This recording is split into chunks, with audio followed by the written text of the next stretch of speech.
This is the early morning of the 13th of November. This clip put up by the Daily Beast. Title: I know why Epstein refused to expose Trump. Michael Wolff. Inside Trump's head. Now this plays for about 33 minutes. I'll probably play the first 15 of it or so, and you'll have it to watch in its entirety, or I might do it in two parts. Depends on what I hear. So let's begin. I'm the person who sees this elemental story. Donald Trump, and I've gone through this with Epstein deep into the background. Donald Trump is the best friend of, evil. He is the best friend of a deeply, deeply diabolical person. Well, I'm going to say I've known you for a long time. As we've often mentioned, we've known each other 25 years, and I was shocked by some of these emails. And I want to read one in particular that I was like, wow.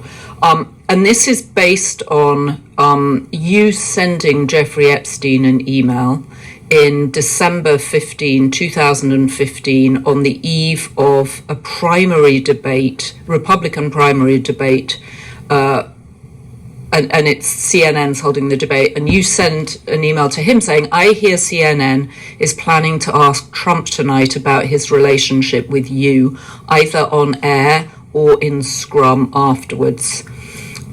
He writes back, if we were able to craft an answer for him, what do you think it would be?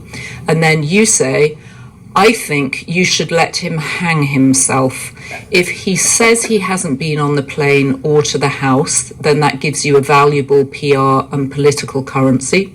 You can hang him in a way that potentially generates a positive benefit for you. Or if it really looks like he could win, you could save him, generating a debt. Of course, it is possible when asked, he'll say Jeffrey is a great guy and he's got an Iran deal and he's a victim of political correctness, which is to be outlawed in a Trump regime. Let's remember the entire context here. Okay, but what I want to say is in this particular email, it sounds like you're advising a convicted pedophile about what to do, and you're colluding with him against a potential. Well, I don't know. Candidate. What emails sound like? Would one have rewritten them in hindsight? Yeah, of course. Emails always are. Oh, that's embarrassing. But remember what's going on here. I am in this. I am where no one else is. I am in proximity to a story which actually most people don't see at this point.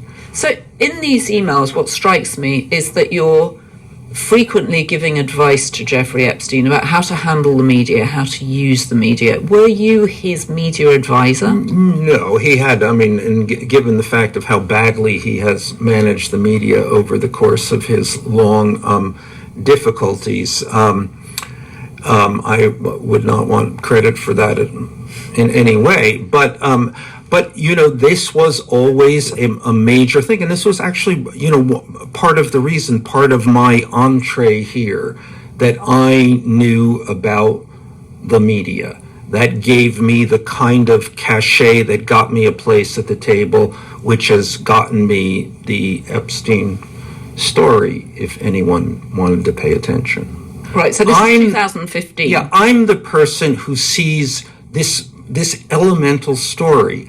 Donald Trump, and I've gone through this with Epstein deep into the background. Donald Trump is the best friend of, evil.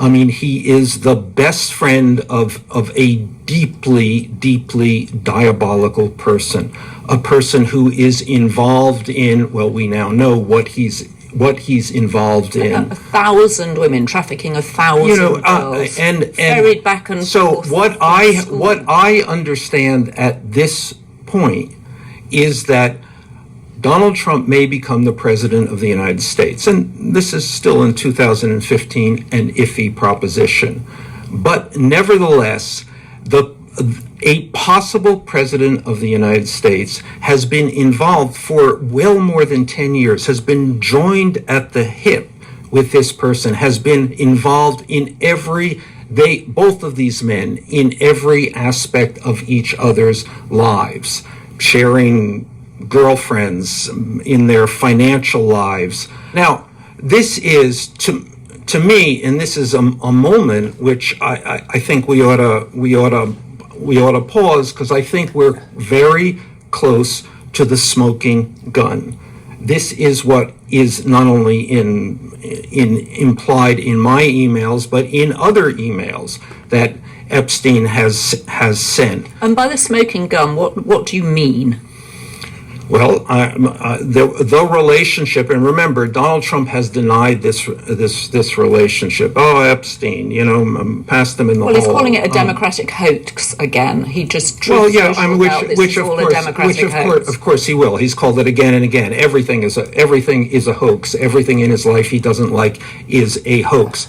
But the smoking gun is obviously, has Donald Trump been involved with Jeffrey Epstein and underage girls? Did Donald Trump know about Jeffrey Epstein's that the underage girls in and out of Epstein's house? Now, I have spoken here and in many other places about the photographs that I have seen, and Epstein in one of these emails confirms or says Trump knew about the girls, and he damn well did. I have seen the pictures of the girls, again, a dozen snapshots, 3 of which I vividly remember, 2 with topless girls sitting on Donald Trump's lap. Okay, there's another one I wanted to read to you here, which was came out in October of 2016, so just before he was being elected.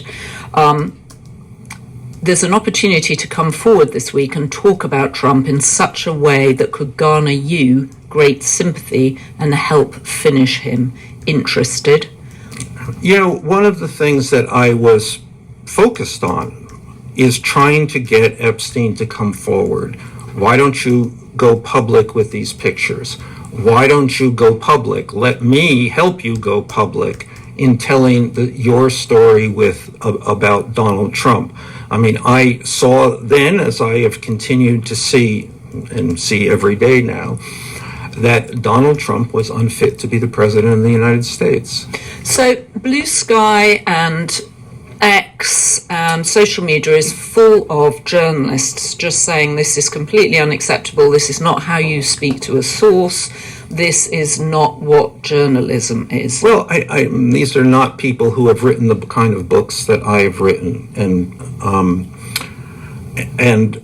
I often make the distinction between journalists who do what they do, daily reporters, working for organizations, working within a very prescribed set of rules, and what I do. I mean, I'm a writer who manages to make relationships that let me tell a story in the ways that the New York Times or other very reputable journalistic organizations are unable to tell.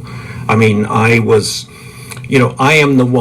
the journalist who got into the Trump White House in those first months, for 7 months actually. I sat there and was able to write a book, that's my book, Fire and Fury, which was, I think made a substantial contribution to understanding what was going on and the utter uniqueness and out of controlness of the first Trump White House. I did the same, my biography of Rupert Murdoch. Somehow I was the only journalist not in his employ who has ever spent an enormous amount of time with him, basically a year. And what do you and the do? emails, but no, I just want to make the point that if you saw the emails that I shared with Rupert Murdoch, I would be embarrassed about them. But I was able to write the book that no one has been able to write, and the book also that that he profoundly hated. All right, so I was going to ask you about that, because you go in, and certainly Rupert Murdoch is a perfect example. You go in, you spend an inordinate amount of time with them, and they believe that you are on their side. Do you basically go in and sort of suck up to them and accrue? Well, let me ask the question in a friendlier way. Am I acting? Am I play acting? Right. Are you pretending? Am I playing a role? And the answer is yes. I mean, that's what a journalist, a writer in that situation does. If you want to stay, if you want to be invited back the next day and the next day and the next day, yes. So the point is not what you say, but what you write, the story you tell, and and that's always the thing that I'm constantly focused on. Tell me what you would not tell other people. I mean, and in order to do that, you got to. I think as my mother would say, you get more with a little honey. Right. Some of the honey feels a lot when it's a convicted pedophile. But that's not the point. Is to get the story of the convicted pedophile. I could have easily not gotten the story and could have said, "You're a fucking pedophile and I can't see you anymore." But in order to get the story, and this is a story that I have told as often as I can in as many places that I can. The story of Donald Trump's relationship with this pedophile, a story that virtually, and certainly many of the journalists that I'm sure are now criticizing me, have chosen not to pick up. I've had a very, very hard time telling this story. So you used the phrase twice in the email we started off with about let him hang himself, which turns out to have a particular resonance. Well, the hanging here was referred to not Epstein, but it's Trump. Trump was pretending he was someone other than who he actually is, which is, I think by wide agreement, one might say certainly the sleazeball of our time, but also I think, we could argue a criminal in his sleazeballness. All right, so let's talk a bit more about your methodology in terms of when you came home from spending, a day with Jeffrey Epstein or an evening at Jeffrey Epstein's house. What did you do? Did you write notes? Did you speak into Of course. So you came out of the persona that you adopted when you were there. Yes, and also most of these conversations with Jeffrey Epstein are on tape. So, as we've discussed before, I've discussed many, many places. There are hours and hours, upwards of 100 hours of Jeffrey Epstein talking about many things, but many hours of him talking about Donald Trump and his relationship to Donald Trump. So what else is in the tapes? What else do we need to know? What other emails are going to come out with explosive revelations? Well, I think that there's these again, to go back to this, and this is where the focus should be. Donald Trump and Jeffrey Epstein had this deep relationship. They knew everything about each other, and then they fell out with enormous acrimony.